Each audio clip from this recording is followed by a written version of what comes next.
আমরা দেখেছি হাসিনার বোতল পরিবর্তন হয়ে ইউরোপের বোতল এসেছে, কিন্তু ভেতরের যে মদ সে দুর্নীতির মদ ঠিকই রয়ে গেছে।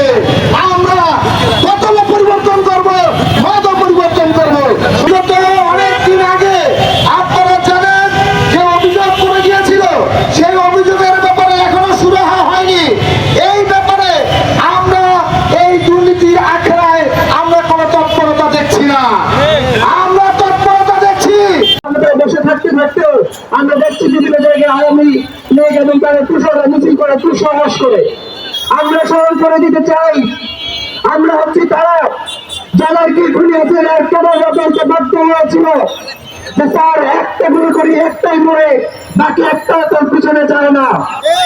স্মরণ করে দিতে চাই, আমরা হচ্ছি তারা যাদেরকে আমরা বুলেটের সামনে দাঁড়িয়ে চ্যালেঞ্জ করে বলেছিলাম যে আমাদের পিছনে পুলিশের গুলি, সামনে স্বাধীনতা, আমরা সেই স্বাধীনতা ছিনিয়ে এনেছি, কিন্তু সেই স্বাধীনতা আমরা কোনোভাবেই ফিকে হয়ে যেতে দিব না।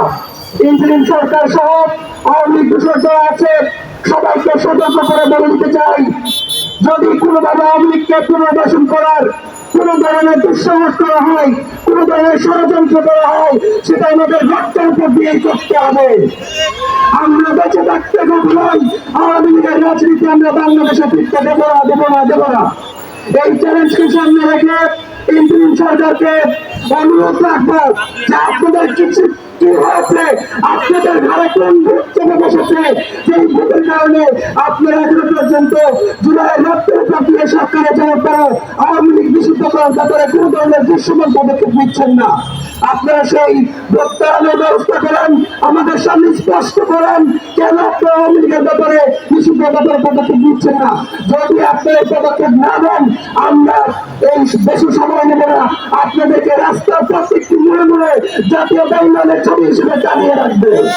আমরা আবার পুনরায় শেষ করতে চাই যে আপনাদেরকে ক্ষমতায় দেওয়া হয়েছে একটা নতুন সরকারের ভূমিকায় থাকার জন্য। জুলাইকে স্বীকৃতি দেওয়া, জুলাইয়ের পক্ষে নিশ্চিত করা, আওয়ামী লীগের নিষিদ্ধ এবং জনতার বিষয় নিশ্চিত করার জোর দাবি জানিয়ে আমরা কথা শেষ করছি।